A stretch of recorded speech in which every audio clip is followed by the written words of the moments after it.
बात सुने, मुझे एक बड़ा जरूरी फोन करना है, मुझे बाहर निकालें यहाँ से। ओए ओए चुप करके बैठा रहे, शोर मचाया ना तो उल्टा लटका दूंगा तुझे मैं आपसे कह रहा हूँ ना, मुझे यहाँ से बाहर निकाले, मुझे बहुत जरूरी फोन करना है, समझ क्यों नहीं आ रही आपको?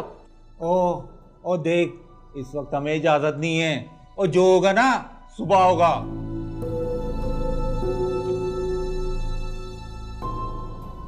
फोन करना है।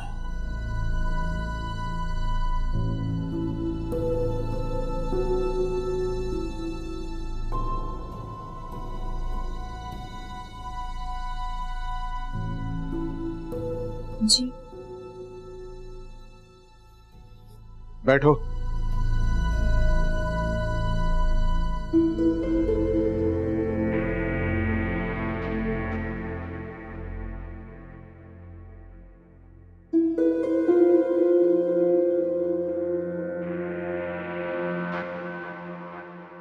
बैठो।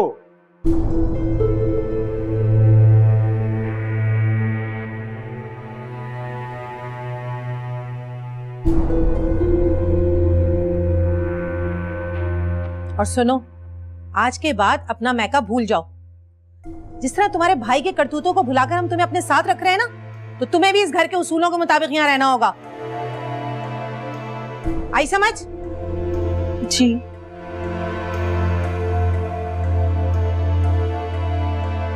ये आप क्या कर रहे हैं? वलीमा कैंसिल कर रहा हूं, और क्या कर रहा हूं? इसके बाप का फोन आ रहा है। तो क्या करना है? उनको भी बता दूं ना कि यहाँ आने की कोई जरूरत नहीं है। वो लोग यहाँ क्यों आएंगे? वो यहाँ आने की बजाय थाने जाएं, इसके भाई को छुड़वाने। ऐसे मामा, बाबा, आखिर आप लोगों को हो क्या गया था? ना कोई इन्वेस्टिगेशन की, ना इनके बिजनेस के बारे में कोई मालूमात ली, और कर दी मेरी शादी। फंसा दिया मुझे इन डाकुओं में। बेटा, हमारी अकल पर तो पर्दे पड़ गए थे, और मैं तो समझती हूँ शायद इसकी माँ ने ना हमें चाय में कुछ घोल के पिला दिया था, जो उसकी चालाकियों को नहीं समझ सके हम। बताओ तो, इतने अच्छे अच्छे रिश्ते छोड़ दिए हमने, वो भी इस कचरे के लिए। आज ही मेरे पास एक साहब का फोन आया था। वो बता रहे थे कि इनकी फैमिली पापोश के इलाके में रहती थी, और इसके बाप की तो अभी भी वहां पर चाइना के बर्तनों की दुकान है, और अभी ये 4-6 महीने पहले ही डिफेंस में शिफ्ट हुए हैं। खुदाया, इतना बड़ा फ्रॉड। अब क्या बैठी हो यहाँ? जाओ किचन में जाके बर्तन धो।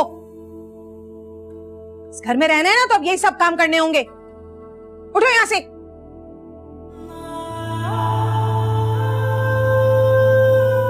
मैं भी उन्हें फोन कर दूं?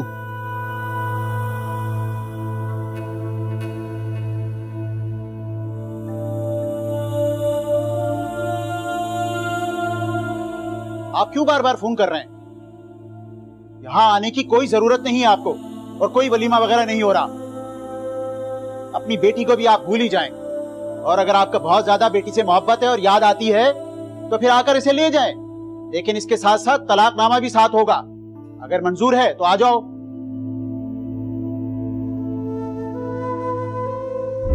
अजीब दलदल में फंस गया। अच्छा था,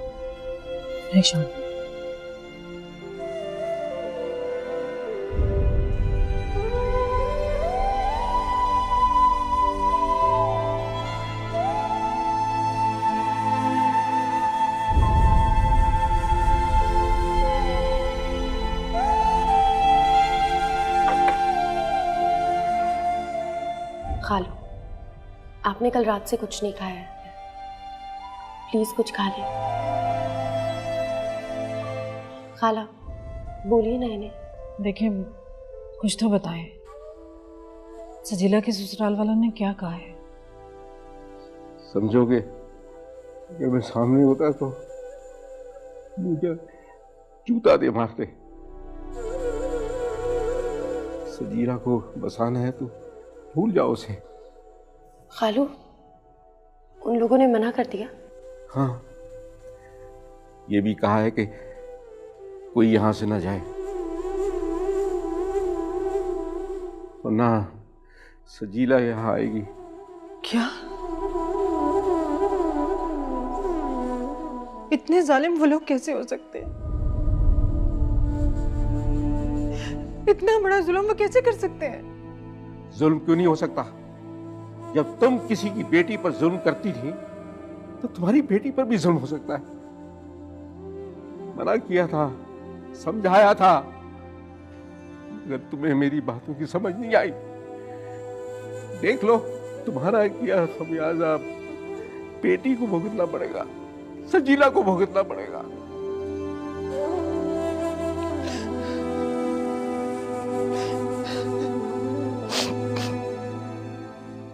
खाला, मुझसे नफरत बाद में कर लीजिएगा।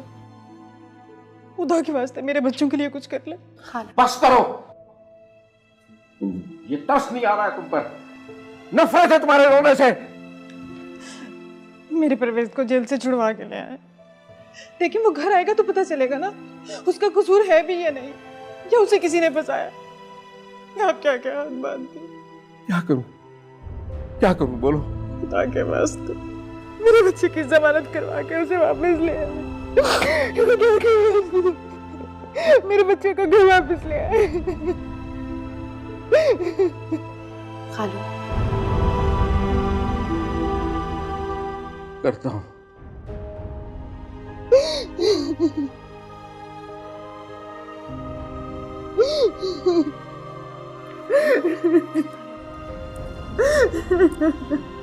खाला प्लीज ना रोए। इंस्पेक्टर साहब, ऐसे कैसे हो सकता है? ऐसा हो चुका है। मेरे पास इनकी जमानत के ऑर्डर नहीं है। इनका सीधा सीधा चालान बनेगा और अदालत में पेश होगा।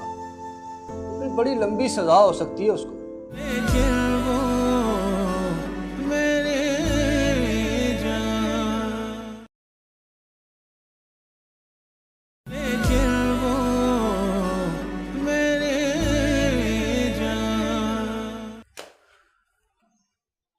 देखें, आपके बेटे की जमानत नहीं हो सकती। क्यों? क्यों जमानत नहीं हो सकती? उस पर बड़े संगीन इल्जाम है और सबूत भी पूरे हैं। पर बादशाह, अगली बाल्टी बड़ी तगड़ी है। इंस्पेक्टर साहब, ऐसे कैसे हो सकता है? ऐसा हो चुका है।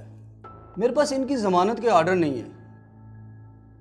इनका सीधा सीधा चालान बनेगा और अदालत में पेश होगा।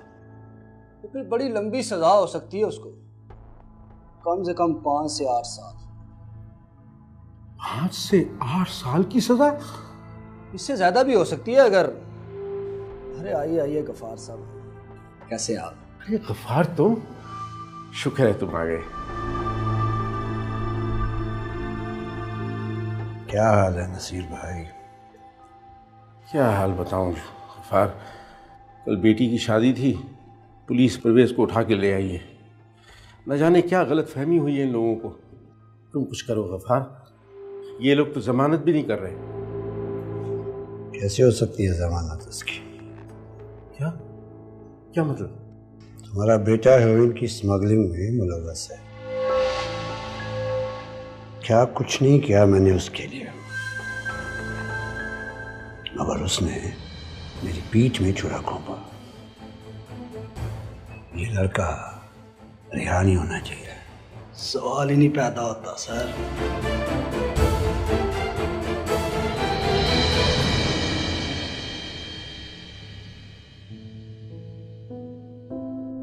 पता नहीं सलमा आंटी कैसे सलूक करेंगी तुम्हारी कजन से। कौन सी कजन? तुम्हारी कजन, कल जिसकी बारात थी। तुम अभी तक उसी के बारे में सोच रही हो?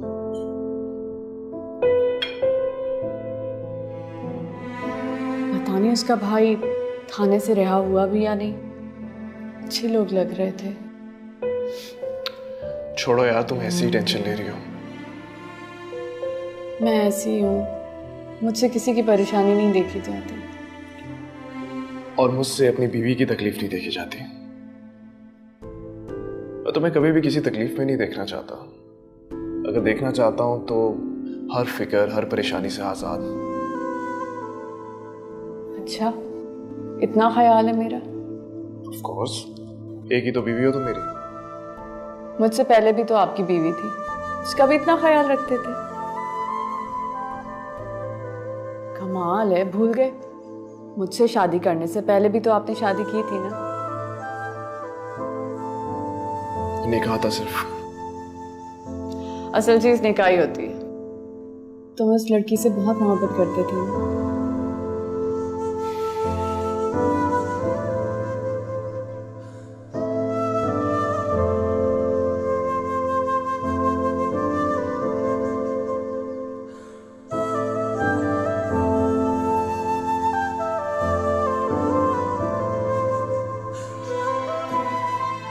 क्यों मुझे देर हो रही है, मैं चलता हूँ। चाय तो पी ले।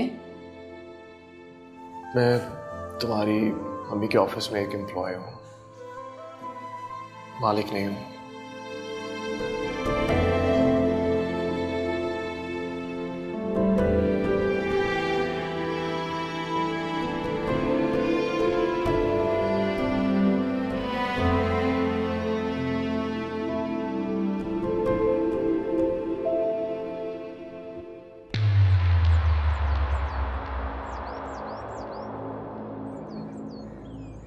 हाँ भाई भांजे, कैसे हो?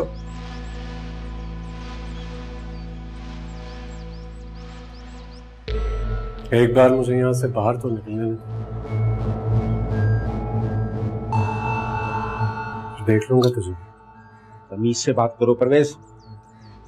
तमीज तो इसने सीखी ही नहीं है। मुझसे पंगा लिया था ना, मुझसे टक्कर ली थी, देख लिया उसका अंजाम। मैं चाहूं तो तुम सारी उम्र इस जेल में सड़ते रहो। नहीं नहीं गफार, ऐसा ना, इसकी माँ मर जाएगी। उसी का एहसास कर रहा हूँ, वरना जो कुछ इसने मेरे साथ किया है ना, उम्र कैद की सजा दिलवाता इसको। अच्छा, तो बड़ी अच्छी बात है। अब मेरा एक मशवरा मानो, जाओ जाकर पुलिस को बताओ कि ये सब कुछ कैसे हुआ। गारंटी देता हूं, कहानी खत्म होते ही तुझे भी पकड़कर मेरे साथ यहाँ बंद कर देंगे। क्या पिद्दी का शोरबा। तुम्हारे बाप से एक जमाना तो हो नहीं सकता, एक शर्त पर तुम्हारी जान छूट सकती है। तुम इनकी की बातों पर मत जाओ, शर्त बताओ। मेरे 4 करोड़ रुपए एक हफ्ते के अंदर अंदर वापस कर दो। 4 करोड़? लेकिन गफार, और अगर मगर की ना तो सारी उम्र जेल में सड़ते रहोगे, समझे? तुम और तुम्हारा बाप दोनों मशवरा कर लो, मैं जब तक बाहर बैठता हूँ।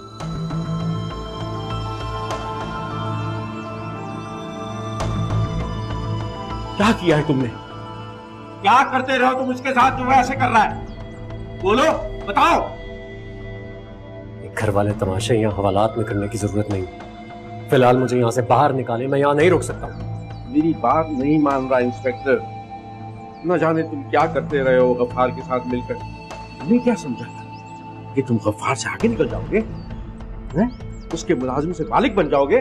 भूल थी तुम्हारी। भूल तो मेरी भी थी कि मैं दौलत के अंबार को देखकर पूछना ही भूल गया कि ये 3 बरस कैसे गुजारे। ऐसा क्या मौजा था जो तुमने सालों की दौलत महीनों में कमा ली। दौलत ही मेरी थी, हराम की कमाई को पहचान नहीं सका। बात सुन। तरस मत, तेज मत, मौका नहीं है। आप अपना कुछ तरीका निकालें कि मैं यहाँ से बाहर निकलूं। तुम एक बात मान लो, यानी गफ्फार की बात मान लो। मैं उसकी बराबरी नहीं कर सकता। अरे उसके बहुत लंबे हाथ हैं। मैं तुम्हें यहां से नहीं निकाल सकूंगा।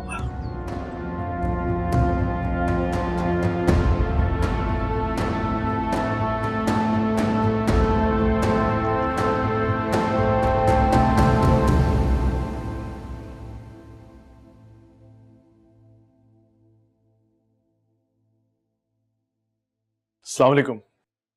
वालेकुम सलाम। बैठो।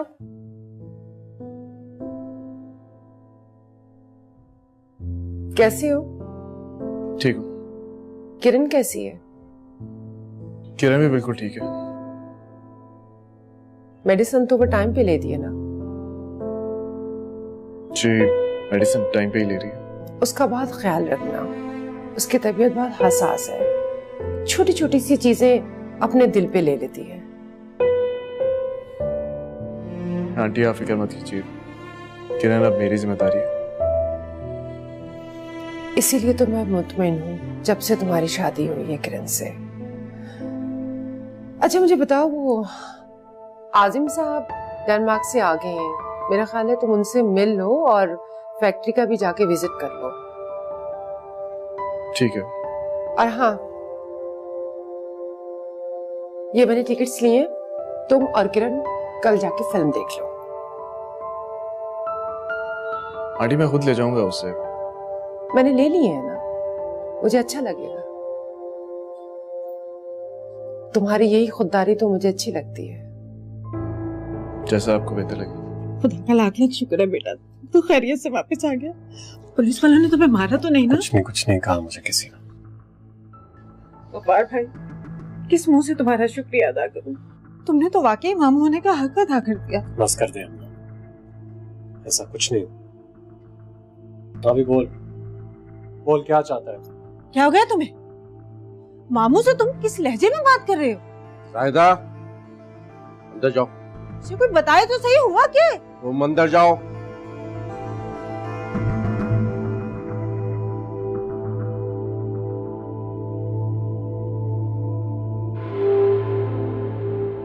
मुझे मेरी रकम चाहिए, 4 करोड़। और अगर मेरा नुकसान पूरा ना हुआ ना, तो जिस तरह से मैंने तुम्हें जेल से बाहर निकाला, बिल्कुल उसी तरह मैं तुम्हें अंदर फेंकवा दूंगा दोबारा उसी जेल में, समझे तुम? मेरे पास इतने पैसे नहीं। मैं नहीं जानता। 4 दिन, मैं 4 दिन बाद फिर आऊंगा। तू रकम इकट्ठी करना शुरू कर दे, और अगर कोई चालाकी या होशियारी की ना तूने, तो बहुत बुरा होगा तेरे साथ। मैंने तुझसे कहा है ना, मेरे पास इतने पैसे नहीं हैं। नहीं समझोगे तुम नहीं समझोगे। लगता है कि तुम उनसे। अरे गफ्फार क्या कर रहे हो? मैं वादा करता हूँ तुम्हें पूरी रकम मिलेगी। रखो वापस, रखें। 4 दिन, सिर्फ 4 दिन है तुम्हारे पास नसीर भाई। तुम्हारी बात पे यकीन करके जा रहा हूँ। मैं फिर आऊंगा 4 दिन के बाद।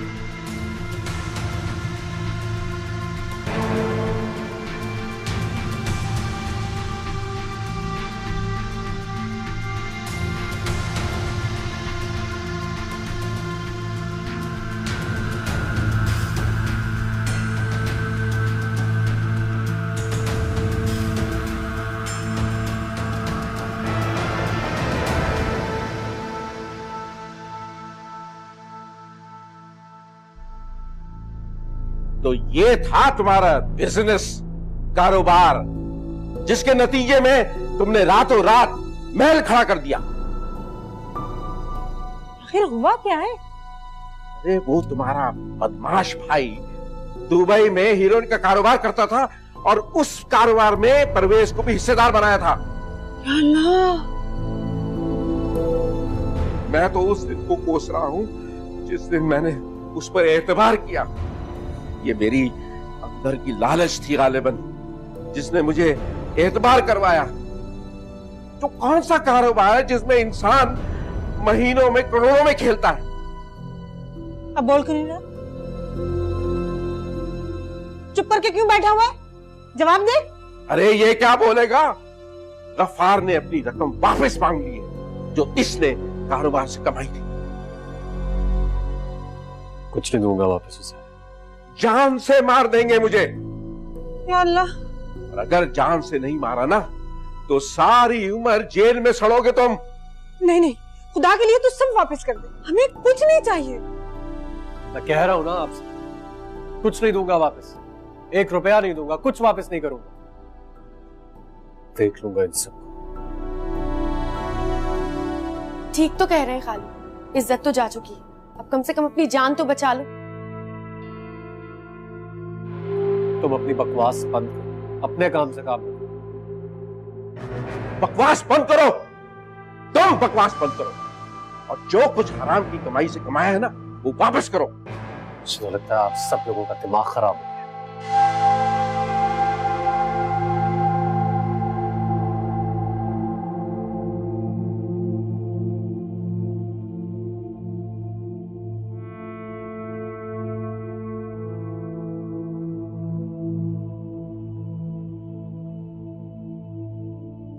अब तो बहुत खुश होगी ना तुम?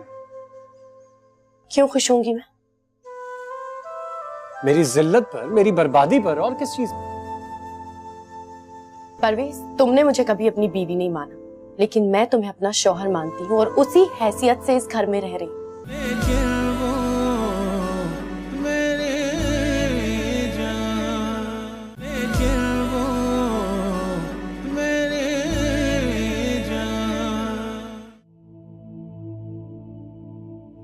अब तो बहुत खुश होगी ना तुम? क्यों खुश होंगी मैं? मेरी जिल्लत पर, मेरी बर्बादी पर, और किस चीज पर? परवेज, तुमने मुझे कभी अपनी बीवी नहीं माना, लेकिन मैं तुम्हें अपना शौहर मानती हूँ और उसी हैसियत से इस घर में रह रही हूँ। कोई भी बीवी अपने शौहर की जिल्लत पर खुश नहीं होती। सब बकवास है, ड्रामा है, ये मत किया करो मेरे सामने। मैं अच्छी तरह जानता हूं तुम्हें मेरी खुशी से कितनी तकलीफ होती है और मेरी बर्बादी से कितनी खुशी मिलती है। बस मेरे बारे में गलत अंदाजे लगाते रहो तुम कि मैं क्या सोच रही हूँ, बजाय ये सोचने के कि अब क्या करना चाहिए हमें। परवेज, वक्त आ गया है अब इस हराम की कमाई को छोड़ देने का। प्लीज जाने दो अब इसे, सोचो अब क्या करना है। ये क्या हराम का माल लगा रखा है तुमने? बड़ी मेहनत की है मैंने, दिन रात एक करके मैंने ये सब कुछ कमाया है, तब जाकर ये। मेहनत तो चोर और डाकू भी करते, वो भी अपनी जान पे खेल के दूसरों को लूटते। इससे उनको इज्जत तो नहीं मिलती ना, वो हलाल की कमाई तो नहीं हो जाती ना। परवेज प्लीज, गफ्फार अंकल को उनको जो भी कुछ देना है दे दो और अब उनसे सारे ताल्लुक तोड़ दो। ये अपना बकवास मशवरा अपने पास रखो। खतरनाक लोग हैं वो परवेज, प्लीज अपना ध्यान दो। तुम्हें कुछ हो गया तो? हाँ तो क्या करेंगे, ज्यादा से ज्यादा मेरी जान ले लेंगे ना, तो तुम्हें क्या फर्क पड़ता है उससे? अच्छी बात है, तुम्हारे पास तो मौका होगा, भाग जाना यहाँ से। हाशिम ने तो अब शादी कर ली है, देख लेना अगर कहीं और दिल लग गया तो। खुशी मिलती है ना ये बातें करके तुम्हें? मेरे बारे में मत सोचो, कम से कम अपनी माँ के बारे में सोचो, अपने बाप के बारे में सोचो, उस बाप के बारे में जो तुम्हें जेल से छुड़वा के लाया है। क्या होगा उनका तुम्हारे बिना? कैसे रहेंगे वो तुमसे दूर? जाओ जाओ, जाके अपना काम करो।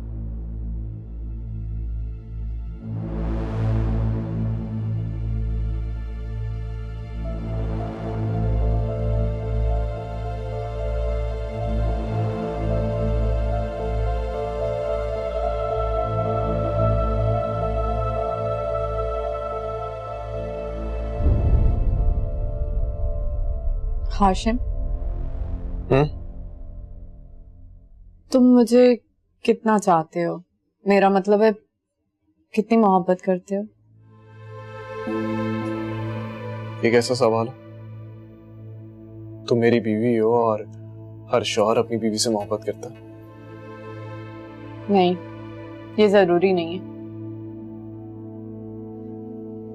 ये मियाँ बीवी का वाहिद ऐसा रिश्ता होता है जिसमें दो लोग बिना मोहब्बत के भी एक दूसरे के साथ रहते हैं। आदत, मजबूरी, समझौता, बहुत कुछ होता है जो इन्हें रहने पे मजबूर करता है। खूनी रिश्तों में तो कहीं ना कहीं मोहब्बत आ ही जाती है, फितरती या कुदरती तौर पर। अगर मियाँ बीवी में या तो मोहब्बत होती है या फिर नहीं।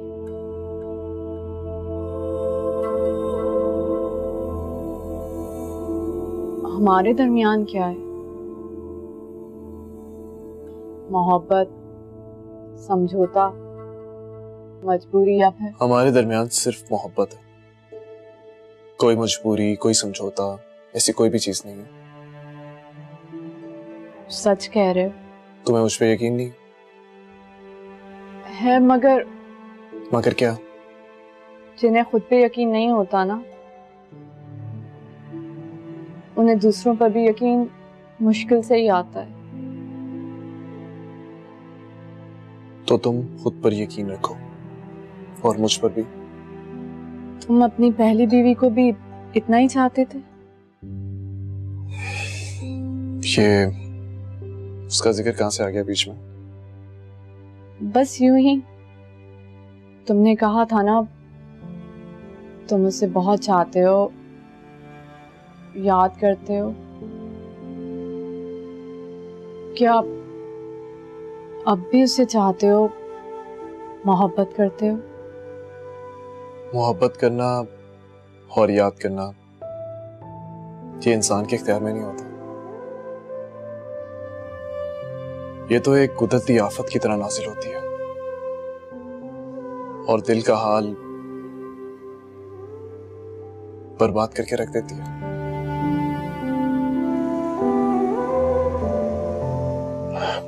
खैर छोड़ो, तुम भी क्या बातें लेके बैठ गई हो।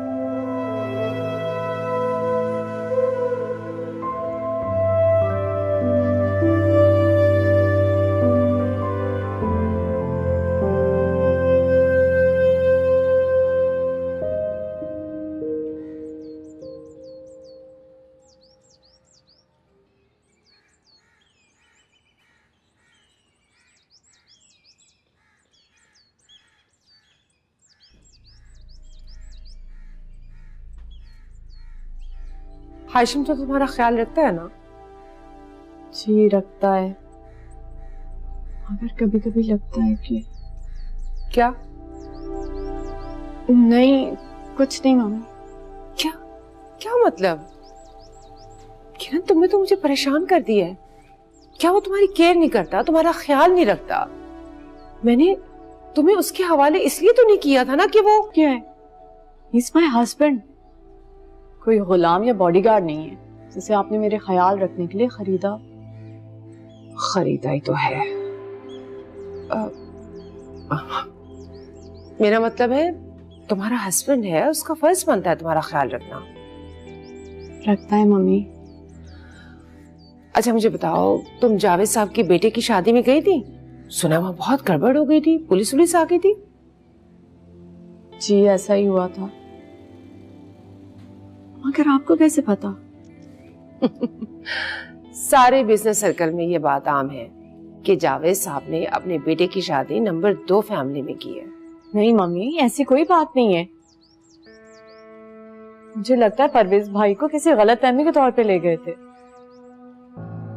परवेज? क्या तुम जानती हो?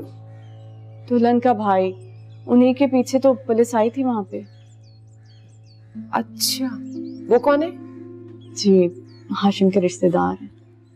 क्या? हाशिम के रिश्तेदार? इसमें इतने हैरान होने वाली क्या बात है?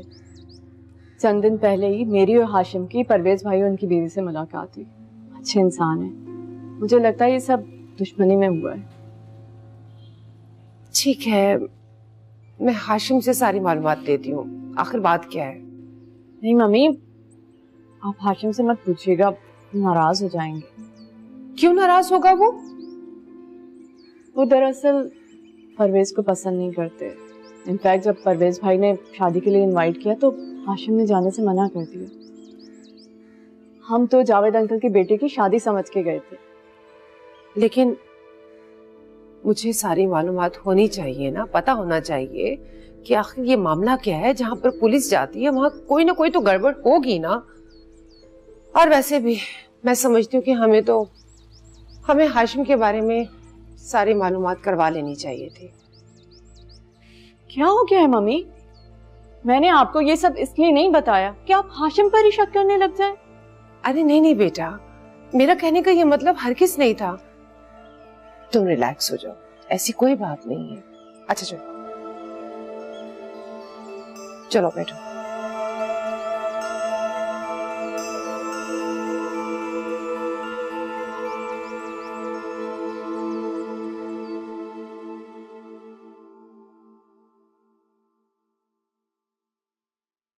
खाला, खाला ये ले, मैंने आपके लिए यखनी बनाई है, सुबह से आपने कुछ नहीं खाया।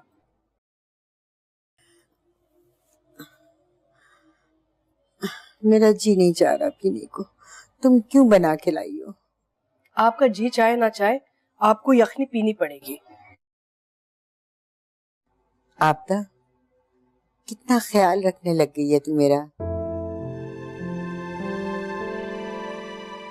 मैं तो यही समझती थी कि तू मेरी सगी भांजी है, बेटी बन के मेरी खिदमत करेगी, लेकिन तू तो बेटी से बहू ही बन गई।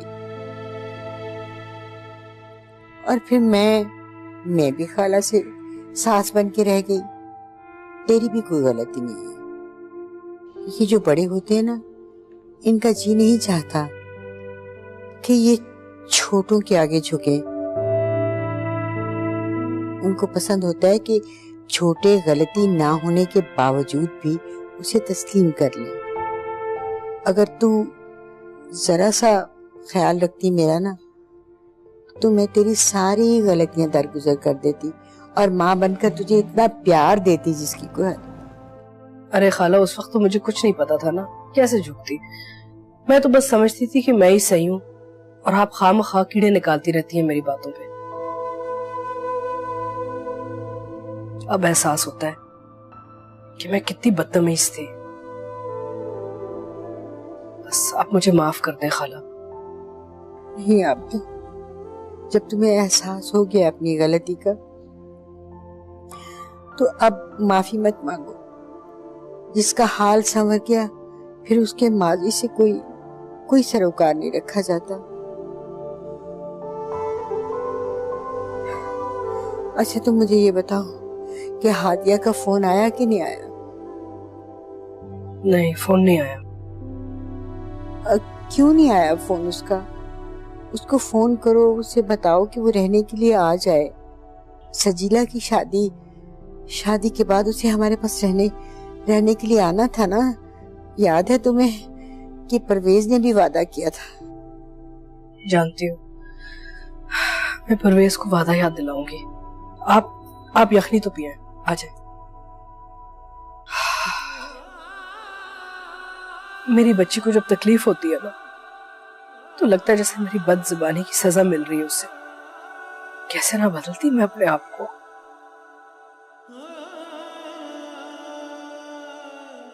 सही है।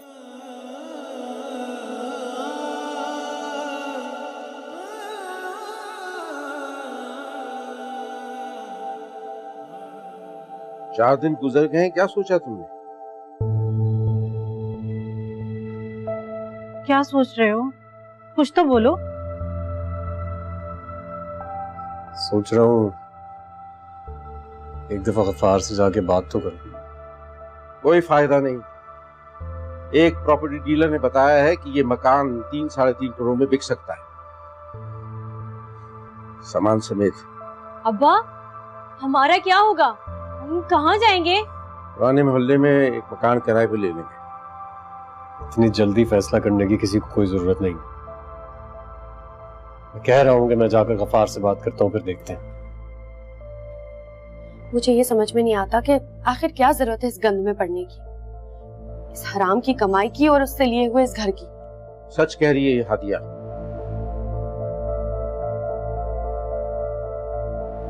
तुम्हारा मसला क्या है?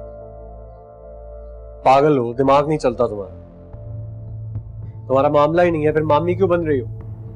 और जितनी तुम नेक हो ना, उसका भी मुझे अंदाजा है। आराम से बात करो, नरमी से बात करो।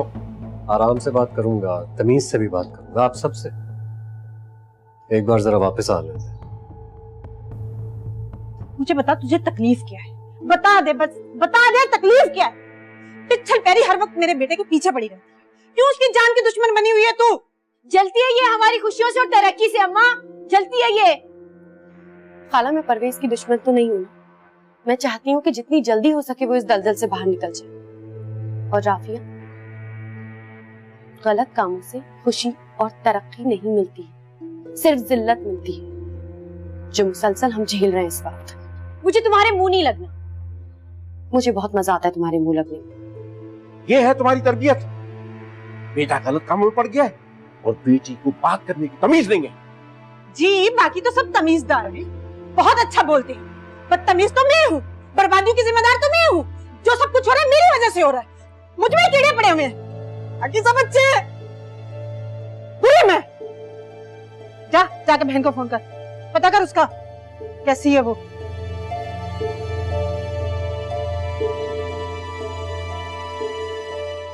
वक्त टेंशन, हर वक्त टेंशन, अजाब हो गया जीना। एक ये पिछल पैरी घुलनी मिसनी, इसको सुकून नहीं है।